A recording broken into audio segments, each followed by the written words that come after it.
Hello everyone, Xbox7752 here, and I am here for more Deadliest Warrior Legends news. So, talk about that.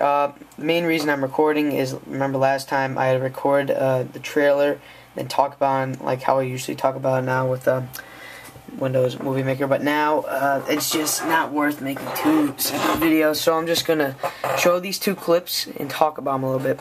Alright, this one's pretty much a bit of gameplay and a new spot in the Legends mode. Now for something a bit more gutsy, or should I say, gut-spewing. Let's begin. This is Deadliest Warrior Legends, the second game based on the TV series. Not seen it? Well, it pits famous warriors from history against each other and says who would win in a fight. It does this by scientifically testing their respective weapons and fighting styles. Then they fight in a virtual arena. For example, Alexander the Great goes up against Braveheart's William Wallace.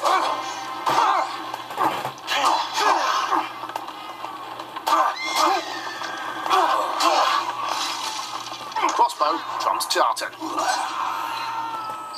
What about Attila the Hun versus Vlad the Impaler? Any bets?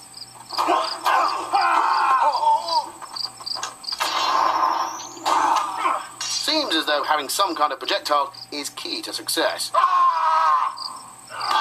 In arcade mode, you get to fight against what we presume are the show's presenters on the set.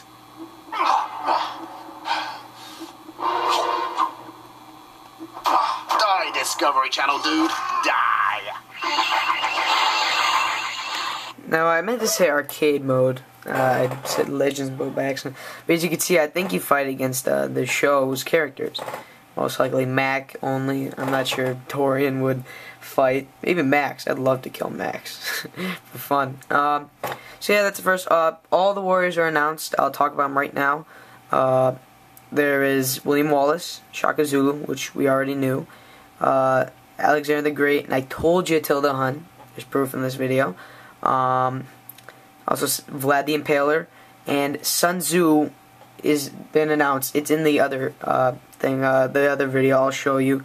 Also we have let me count. That's about what, 6.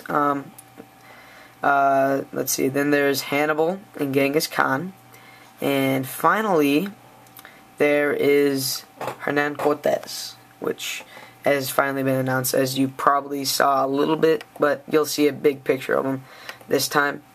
Let's watch this video. It talks like how they're making the game and stuff. It's pretty neat.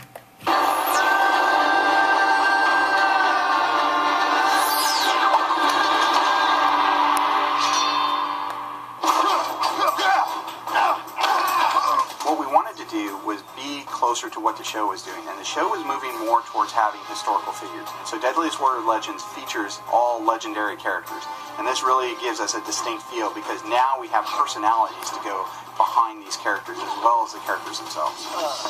When we chose those characters, it was really about the martial characters. We didn't want to have any moderns once again. We wanted to have these melee combat guys that were fighting hand-to-hand combat primarily. We also didn't want to choose any leaders because the leaders don't necessarily work well in a single fighting game. They really work well with their troops. The General's Campaign is really a standalone game all on its own. We had the simulator we were writing for the show. We took the elements that we had from the first game, we moved them over to the simulator, and we have them fighting against each other in this strategy game that mixes in some of the combat elements for siege events.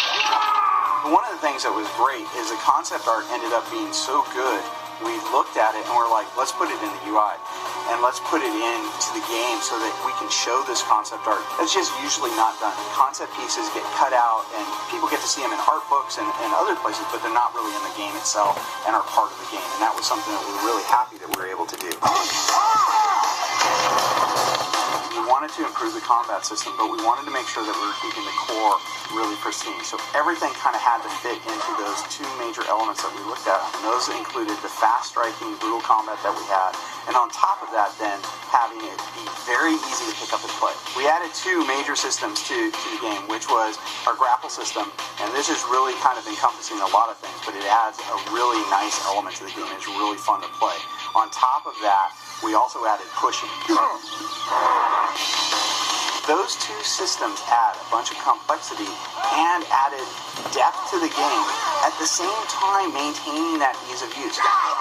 We really wanted to make the environment small and contained so that we could have these really fast combats. And we were able to make the arenas a deadly place to actually be fighting. So the arenas themselves actually have places that you can fall out of the world. We're talking about having the environments being strategically important to how you play the game. By adding this very basic element of push into the game, as well as the grapple system into the game, as well as having the environments themselves be a little bit deadly, it just made the entire game feel more cohesive and more of a package. Alright, so that was pretty cool. I'll actually pause it. I want to talk about 3 things that I saw. First is the characters. I wanted to show you proof about their Sun Tzu. And next is Hernan. Oh, there's Hernan Cortez. Yeah, you saw them throughout. One other thing I want to talk about. 2 other things, actually. Which I thought was either weird or... Hang on. We added 2, and this is really kind of yeah, oh, here it is. What the hell is that? They gave Genghis Khan a fish. What the hell? Okay? That's weird. That is really weird that they would do that. The only other thing I wanted to show, you probably saw, is that you actually can cut the person in half. Hernan Cortez did that to Hannibal in one of the fights. Just want to talk about that. I don't want to make this too long, so I'm rushing a bit. So I'll put both of these videos in the description. Also, there is 2 commercials, well, 1 commercial on deadliestwarrior.com that I want to show you guys, and also like Mack talking. He's talking about stuff like that. He's talking about his part of the show and stuff like that. And there's also an article that talks about new segments in the show. I don't want to talk about it a lot, but Jeff is gonna have this new segment where he talks about like the science behind like this experiments.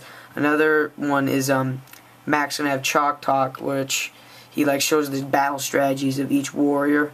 And finally, there is I forget the guy's name, but he makes all the weapons for Deadliest Warrior, and he talks about what went into making it and how the weapon acts.